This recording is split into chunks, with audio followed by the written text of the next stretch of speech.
And a very warm welcome to the Barony Hall today for what is a great celebration of the fantastic achievements of these excellent graduands of the Strathclyde Business School. Your graduands at the moment, in the next 40 minutes or so, you'll be magically transformed into graduates of the University of Strathclyde. Some of you, it may actually be a second graduation or not, but nonetheless we're here to celebrate the fantastic achievements in front of all your family, friends and supporters, and indeed your classmates. Particularly warm welcome to those of you that have travelled to be with us today. And of course, as we'll be very well aware, we're somewhat socially distanced. The process has been changed a little bit, but how fortunate we are to be together, because this is the first time in 2 years that we've had a programme of in-person graduations. And over the course of last week and this week, we'll have presided over 28 ceremonies. A big number, but an important number for us to have gone through. I still have a backlog of 8,500 students to welcome back to the campus, people that have graduated or are graduates of Strathclyde but haven't had the benefit of the ceremony that you're about to experience. But of course that's perfectly understandable, so we appreciate your patience and your forbearance. So we have a slightly modified arrangement. When you do come up onto stage for me to cap you, and when I do cap you, you will become graduates of the University of Strathclyde. I'll be doing it from a marginally socially distanced position because I'll be standing on the other side of this bit of furniture. Very important bit of furniture, this one. It was sort of made redundant about 10 years ago, but in times gone past, this kneeler was the piece of furniture when you walked onto the stage, you actually knelt on here, and either the Vice-Chancellor or the Chancellor would sit and we would cap you as you made your way across the stage. We won't be doing that today, but I reflect on this. I knelt on this for the first time in 1978. As a very young graduate, I was only 7 years of age. It's incredible you can get a Bachelor of Science at that age. But I also knelt on it again in 1984 for my Masters and 1990 for my PhD. So I'm very fond of this bit of furniture. But nonetheless, it's here in many ways to recognise the history of the place. And I'll say a little bit more about that later, because when we conclude, I'll give you some updates about your university and what we're doing to make a difference in the world, not least of which graduating you today. So with that, graduands, ladies and gentlemen, I declare this ceremony formally opened, and I'll invite Professor David Hillier, who's the Executive Dean of the Strathclyde Business School and one of my Associate Principals, to introduce the graduates. Thank you, David.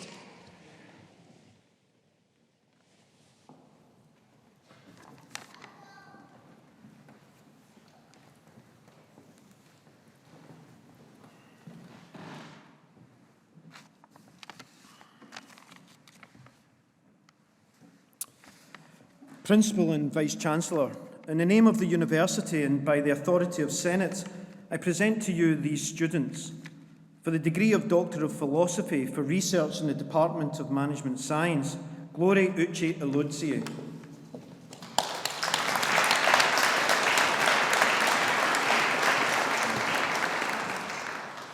For the degree of Master of Science in Business Analysis and Consulting, Jessica Ayani.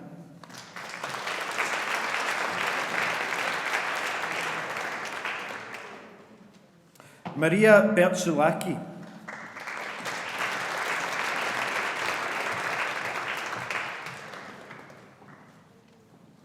Pranav Lakshmi Narayanan Bhatt.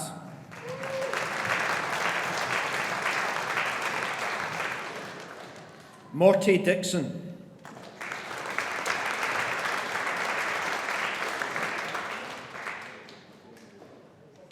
Do Tu Trang.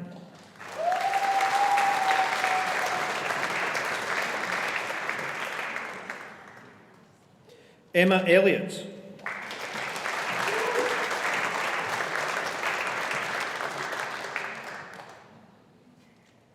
Gurpreet Kaur Gaga.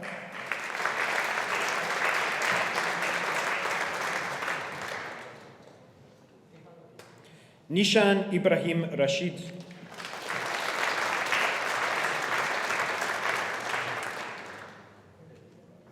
Anshu Ko.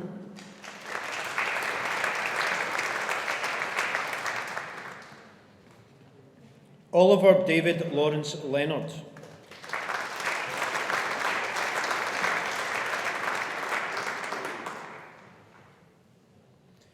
Plabita Mahanta.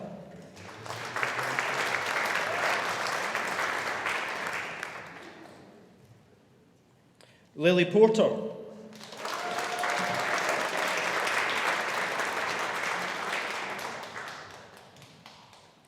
Joshua Robert Rodaway.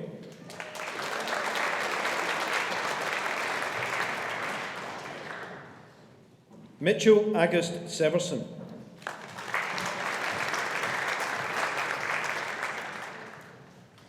Vishal Sharma.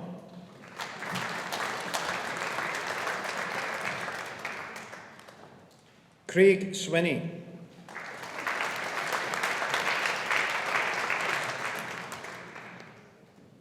Sophia Tozer Briquette.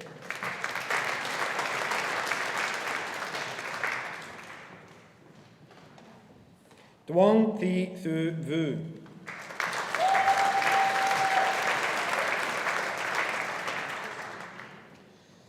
In data analytics, Matthew Adam Bycroft.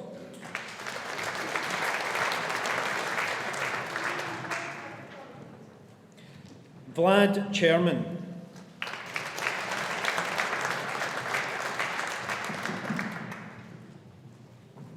Sophia Danai Fleury.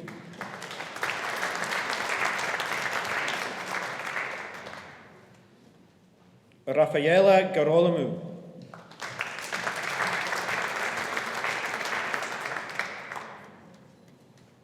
Nicholas Alexander Kirsch.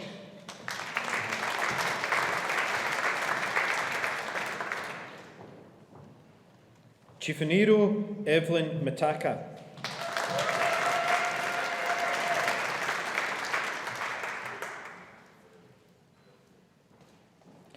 Dara McCarthy.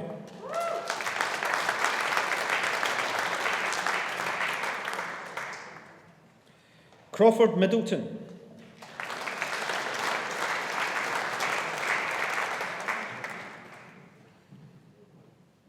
Jonathan Miller.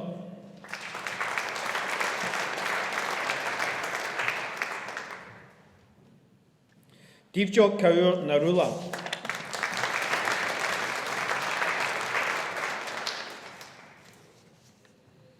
Elijah Kukulin Reid.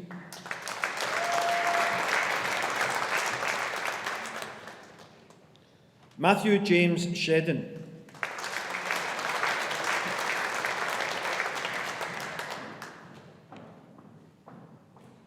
Brijesh Lauchandra Suryawanshi.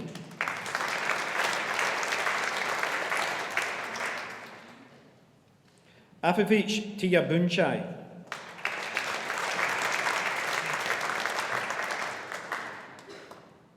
Vasiliki Sitsulopoulou.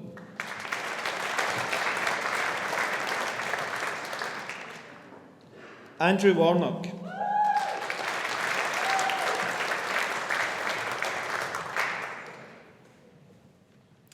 In Tourism Marketing Management, Marjorie Hamilton Hogarth.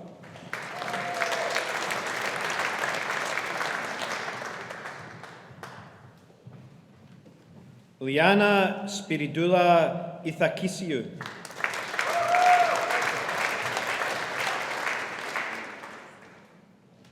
Euthymia Itsiou.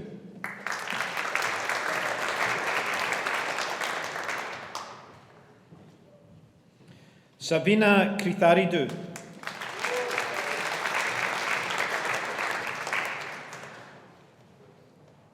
Ilza Nielsen.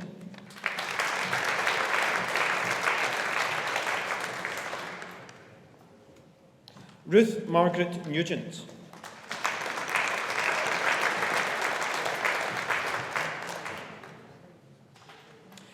For the degree of Bachelor of Arts in Business Management, Stephen Bryson.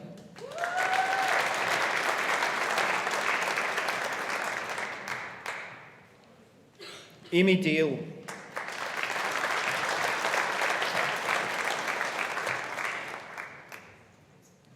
Robert Scott Falconer.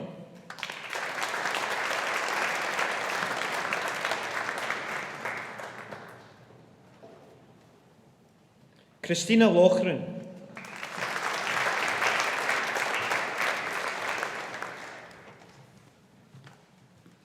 Graham Lumley.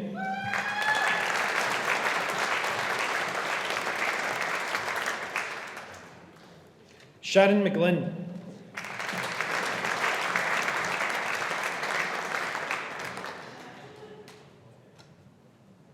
Jane McLennan.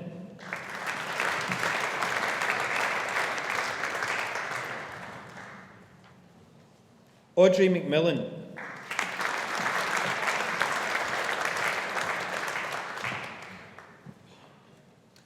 Brian Donald Miller.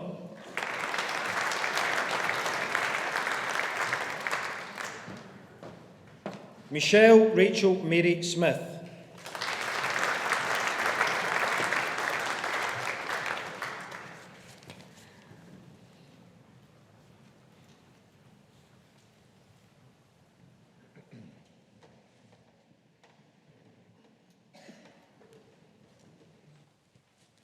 David.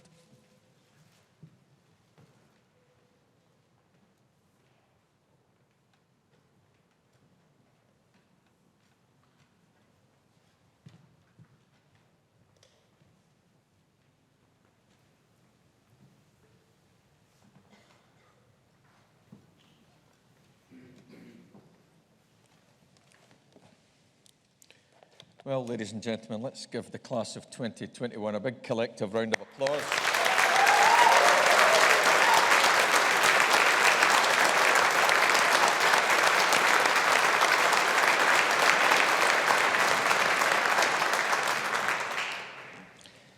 So, once again, ladies and gentlemen, graduates of the University of Strathclyde, let me reiterate our sincere and warm welcome to this wonderful ceremony. It's a day that none of you will forget, and nor should you. It marks the successful conclusion of years of hard work, and now you've graduated in front of your families, your friends, your supporters and your classmates. And today we welcome visitors from all parts of Scotland and from across the UK, and of course from a wonderful international community. We're delighted to see all of you here to share in our celebrations. Strathclyde is an institution where freedom of thought is valued and encouraged. We're a place that is both tolerant and inclusive, and where people of diverse national, cultural and social backgrounds come together to enjoy excellent education and a shared student experience. I'm delighted to say that Strathclyde has benefited from having staff and students from over 120 different countries. Ours is a socially progressive community and one that seeks to be an exemplar for modern society. We're plural, we're multicultural, and we seek to be enlightened. And it's our responsibility, your responsibility, to continue to challenge unacceptable practices, including by those in power, by using reason and by exemplifying the best features of modern society. But of course, most importantly, we're here today to acknowledge your hard work, the learning that you've built up, and the successful completion of your degree course. And this will now be your passport to making a full contribution within your careers and your contribution to society, in spite of the ongoing flux that we face. As I mentioned earlier, we know that this is the first in-person series of graduations for almost 2 years now, since the beginning of the coronavirus pandemic, which has had far-reaching impacts on us personally and professionally. And of course, it's impacted on the learning and teaching model that you've all experienced, and we appreciate your resilience and your application. The pandemic has indeed challenged our health systems. It has impacted on our economy, and it has indeed changed the way in which we work and study. But of course, we've learned new ways of working, and we'll take the very best of that forward as we move into the next few years of Strathclyde's fast and successful journey. But what we have identified and demonstrated in the past couple of years is what society can achieve when we work together. And that has placed science and research and innovation at the forefront of finding solutions to the challenges that we face. It was science and universities and innovative industries that delivered the vaccines for COVID-19 in record time. And at the science, engineering, business and education will help us address other pressing issues, not least the existential challenge of climate change. You're all aware that we had the joy and the privilege of this city hosting COP26 in the first part of November. I had the privilege of spending most of those 2 weeks down in and around the Blue Zone, meeting senior representatives from around the world, innovators, investors, fellow academics, and the sense of collective responsibility, but a need now to move beyond the political rhetoric to action was key.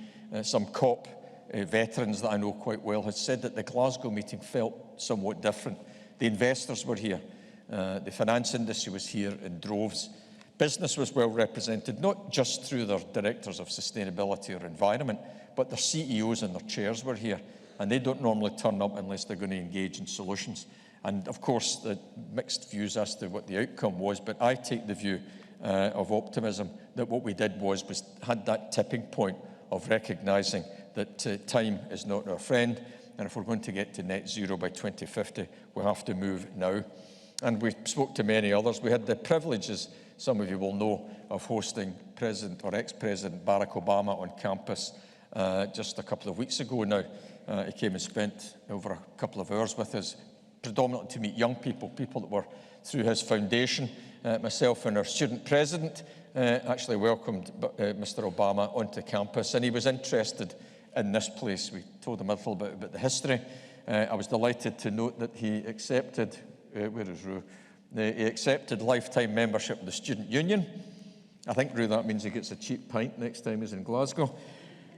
And he also has agreed to further associate with Strathclyde, a message that we will share with you in due course. We're delighted to have him associated with us. So that inspirational approach that he has taken, challenging world leaders to do the right thing, and as he left the Learning and Teaching building to a bigger crowd that had gathered to see him off, he shouted two things, and that was, get active.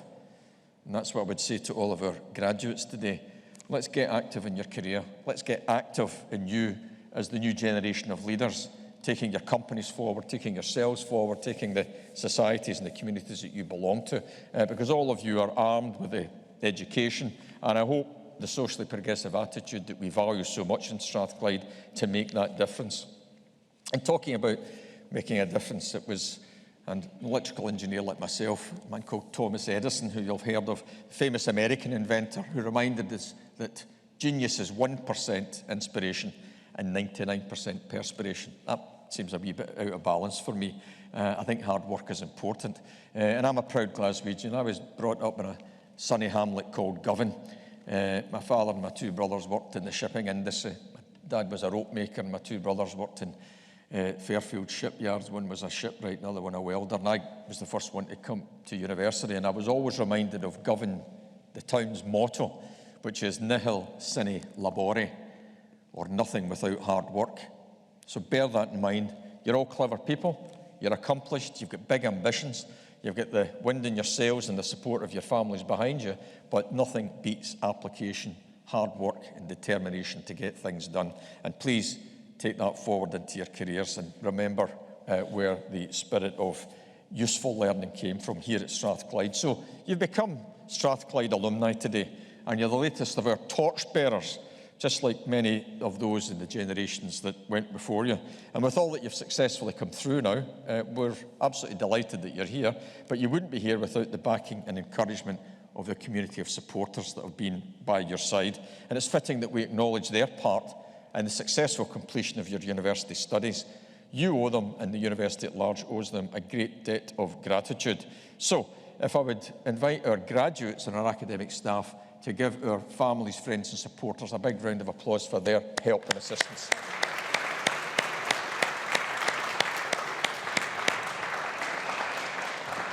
And for our excellent academic staff too, this is an important day because your success is their reward. We've worked hard to provide you with a high-quality education and a first-class university experience for all of our students, regardless of background. So, colleagues in the hall, graduates and friends and colleagues, let's say a big thanks to our academic staff for all that they've done.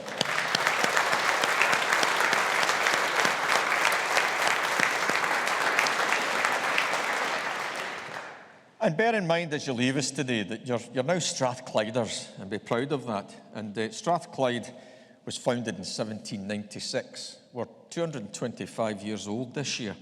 I like to lead this institution with the help of my colleagues in the same spirit as a 200-year-old startup, with the same sense of excitement and purpose from the time of our establishment. And throughout our history, the University of Strathclyde has been faithful to our founding principles, and we were established, and I quote in terms of the language of the day, at that time for the benefit of all mankind.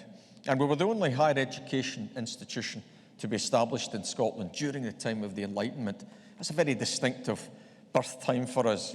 Challenge, excitement, the sense of what we can do to change society and make a difference. And we're now driving this university in that same exciting spirit, making it relevant to the 21st century. And our founder was a natural philosopher, or physicist as they're called now, John Anderson, who had strong links with Benjamin Franklin, who you'll also have heard of. Franklin was an American inventor, an academic, and he was involved in establishing the University of Pennsylvania in 1751 under the motto of useful knowledge.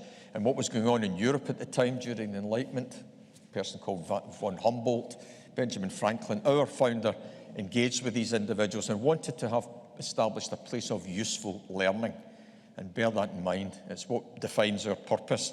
And our motto should be known by all our staff and students, and it still defines our purpose as a leading international technological university that is committed to being socially progressive across all of our 4 faculties. They're excellent Strathclyde Business School, but also in engineering, science, humanities and social sciences. And for example, that useful learning means that as you came to the Barony Hall today, you passed buildings and facilities where our academics and our students are developing drugs to diagnose and fight disease.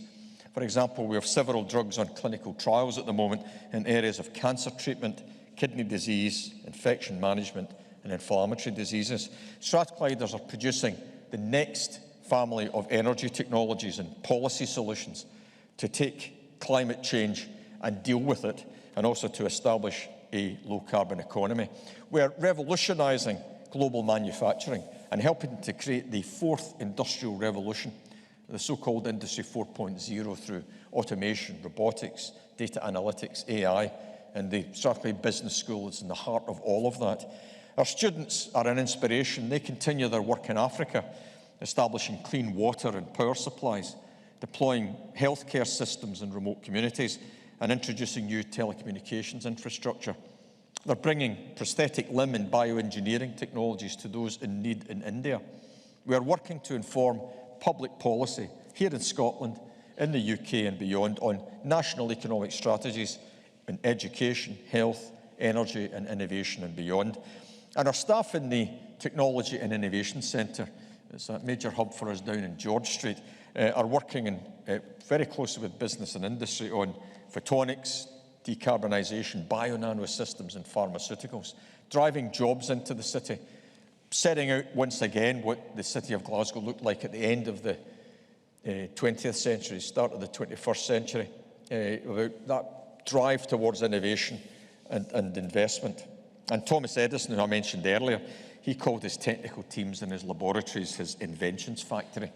We like to think Strathclyde increasingly as the innovations factory, and our principal contribution is through all of you.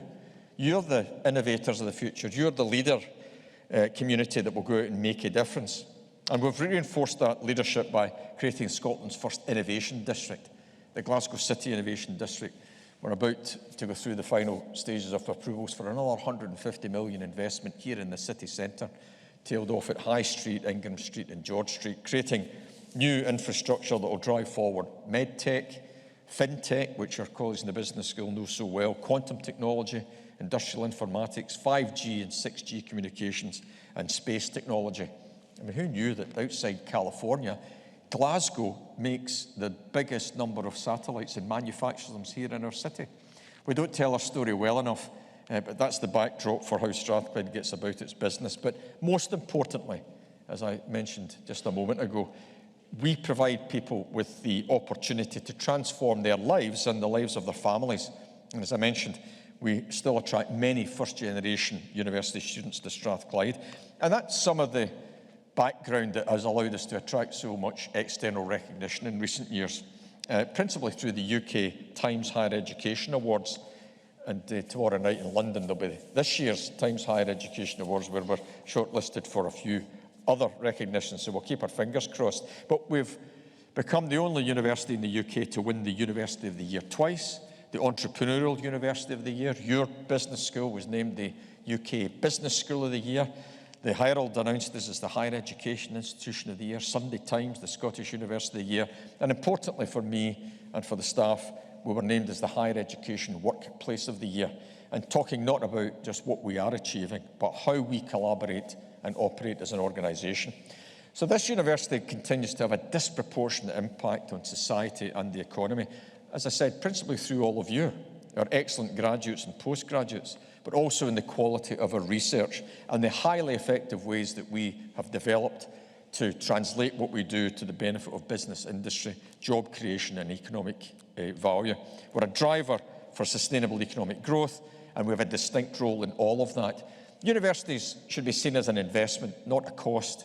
Their budget is around about £400 million a year. It's a sizable organisation, and about 100 million of that comes from Scottish Government, the rest through research and knowledge exchange and innovation. And in total, the Scottish Government will invest around about 1.2 billion in higher education across Scotland, but in return, the sector delivers over £10 billion worth of value into the Scottish economy. That looks to me like a good investment. And the work of the Strathclyde Business School always inspires me, and you continue to have a major impact. One great story that I'm sure their new graduates will be aware of was that just a couple of months ago we publicly announced that one of our very successful alum, Dr. Charles Wang, came back to us. He was a graduate of the marketing department. He got an MBA, then a PhD from marketing, and he donated £50 million to Strathclyde University, the biggest philanthropic donation in Scottish higher education history, and about the fifth in the UK, only behind our friends and colleagues in Cambridge and Oxford. And why did he do that? Because he sees his alma mater as a place that produces great talent, that has an entrepreneurial spirit, and also has an opportunity to drive forward the Strathclyde message, to change the face of business and to get all of you out there impacting in Scotland and the world at large. And that vote of confidence is inspiring for us. And already the Dean, David Hillier, and the team are rolling out some entrepreneurial and enterprise prizes that will stimulate the next generation of business leaders. And the research and teaching programmes within the business school is absolutely second to none. You're been graduated from a great university within which we have a great business school. So, be in mind that as you leave the university, that's the context that you should view your rewards in. You're now graduates of a university that places our students at the heart of everything that we do. Of course, we value excellence in both education and research, but we create strong connections with our local societies, our local communities at large, as well as with the business world. And we're an international organisation. We've seen that in the fantastic array of talent that we've graduated today. And the world's best universities contribute, collaborate and compete on the international stage. And we are no different. In the United States, our principal partners are Stanford and MIT, always in the world's top 10. We also work closely with New York University and Waterloo University in Toronto in Canada.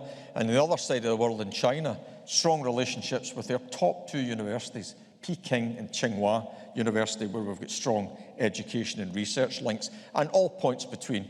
We collaborate across the UK, and we have deep links in Europe. In spite of the unwelcome flux of Brexit, we have been exemplary in how we've continued to reach out to our European partners for the benefit of our students, for the benefit of collaborative research, such as we've seen in vaccine development, and increasingly the research that we require to transform our economy into a low-carbon exemplar. And of course, all of you, our students, have benefited directly from being part of an international institution. It's helped you emerge with the skills necessary for yourselves and for Scotland and for the countries where you'll live and work, and play a full part in the world. And you've also been exposed to the richness and value of different cultures and traditions. But most importantly, graduates, you leave here today understanding your obligations as global citizens. And with regard to our socially progressive mission, we never forget that we're well grounded in Glasgow. We remain the leading Scottish research-intensive university for keeping our doors wide open for predominantly young people from some of the most challenged backgrounds, from the communities that I was brought in. and we have around 1,300 this year were admitted to Strathclyde, and yet we still maintain the 5th highest entrance requirements in the UK. And people then say, well, how can that be? Well, it dismisses the notion that standards are adversely affected through strategic commitment to widening access, and that's what we do. And we get these young people in, we keep them in, we educate them, and then we launch them into their careers. And we should be proud of that and the impact that has in the local communities, as well as those that will leave us and go into the world at large. So let me conclude by saying, if I characterise your university, Strathclyde, in 2021, I would describe us as having ambition, focus and momentum. And we maintain the same agility and commitment to the delivery of our strategy that's so necessary to absorb the continuing challenges that our sector faces in the political uncertainties. It's a great privilege for me to lead this wonderful institution.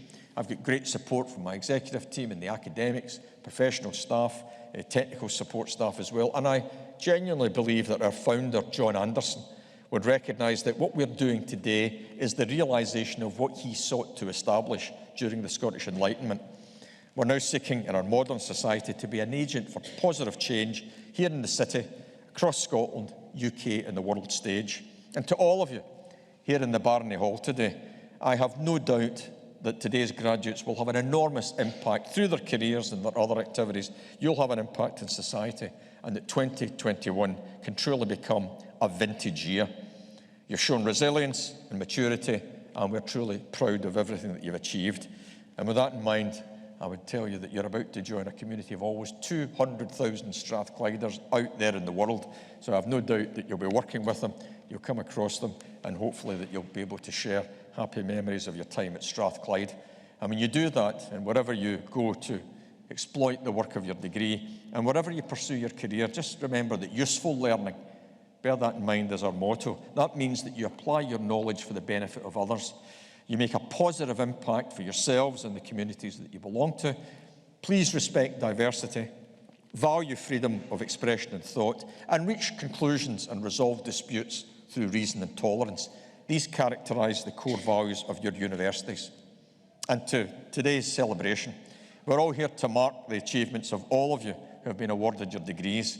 On behalf of Strathclyde, I'd like to extend my sincere congratulations to each and every one of you. And I wish you every success in your future careers. Please stay in touch with us. Let us know about your progress. Well done again, and please enjoy the rest of this very special day. Thank you.